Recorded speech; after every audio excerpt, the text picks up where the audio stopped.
उनको इस बात का घमंड है और अपने को अपना क्रेज बहुत ज़्यादा बटोरने की कोशिश कर रही हैं कि मैंने पिता को किडनी दिया है, आप हमें वोट कीजिए। अरे पहले अपने घर में महिलाओं को सुरक्षित रखिए, जो दूसरे की बेटी आती है तब आप समाज की बेटियों की सुरक्षा की बात करेंगे। सारण लोकसभा क्षेत्र के घोषित प्रत्याशी रोहिणी आचार्य जी को अपने क्रेज का घमंड हो गया है। उस क्रेज का घमंड कि एक सजा याफ्ता की बेटी हैं जो चारा घोटाले में कितने वर्षों तक वो जेल में रहे हैं, और क्रेज ऐसा शो करती हैं जैसे कि किसी स्वतंत्रता सेनानी जो सीमा पर लड़कर और विजय प्राप्त करके आया हो। उनको इस बात का घमंड है और अपने को अपना क्रेज बहुत ज़्यादा बटोरने की कोशिश कर रही हैं कि वो एक ऐसे भाई की बहन है जो न नौकरी करते हैं न व्यापार करते हैं, फिर भी 350 करोड़ के मालिक हैं। वो इस चीज़ का क्रेज बटोरने की कोशिश कर रही हैं कि जिस सारण क्षेत्र में वो प्रत्याशी बनकर गई हैं, उन्हीं के परिवार ने सारण की बेटी को ही बहू बनाकर और पूरे घर ने मिलकर, पूरे परिवार के सदस्यों ने मिलकर शारीरिक और मानसिक प्रताड़ना कर जिसे घर से बाहर निकाल दिया। उसी सारण में लालू प्रसाद जी अपनी बेटी को स्थापित करना चाह रहे हैं, राजनीतिक रूप से इस क्रेज को बटोरने की कोशिश कर रही हैं। न जाने क्रेज को बटोरने के लिए कौन कौन सा हथकंडा अपना रही हैं। हमारे भारतीय संस्कृति में महिलाओं को लोग पूजनीय मानते हैं। बेटियों को लोग कहते हैं कि बेटा से ज़्यादा सेवा बेटियां करती हैं अपने माता पिता की, और सब करते हैं, भले ही पुरुष प्रधान देश हों। लेकिन बेटियां सेवा करने के बाद ये कहकर नहीं भंजाते रहती हैं कि मैंने पिता और माता की सेवा की। पिछले साल जिस तरह से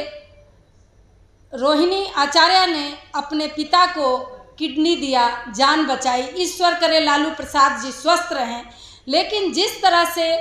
आज ये चुनावी मुद्दा बनाकर घर घर जाकर रोहिणी आचार्य कह रही हैं कि मैंने पिता को किडनी दिया है,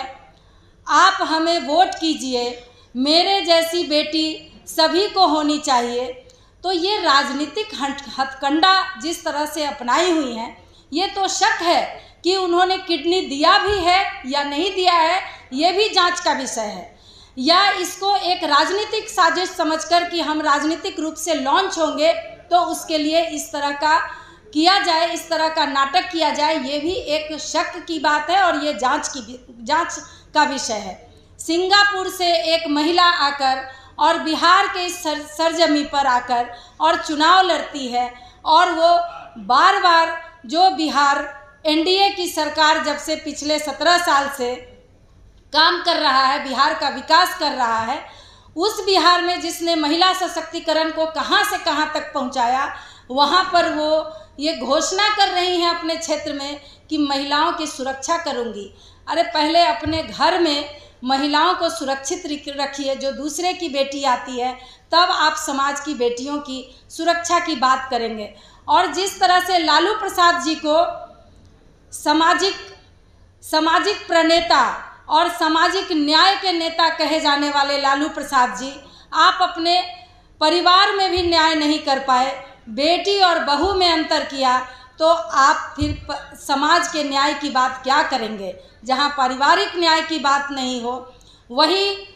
उनकी बहू जो रो रो कर कह रही थी कि मैं भी तो यादव समाज की बेटी हूं,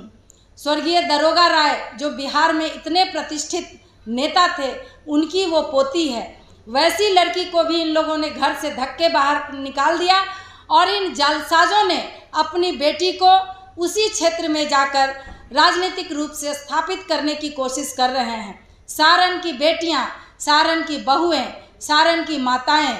इन लोगों के इस जालसाजी का और इस जिस तरह का नाटक ये लोग कर रहे हैं, इसका जवाब निश्चित रूप से सारण की जनता देगी। धन्यवाद।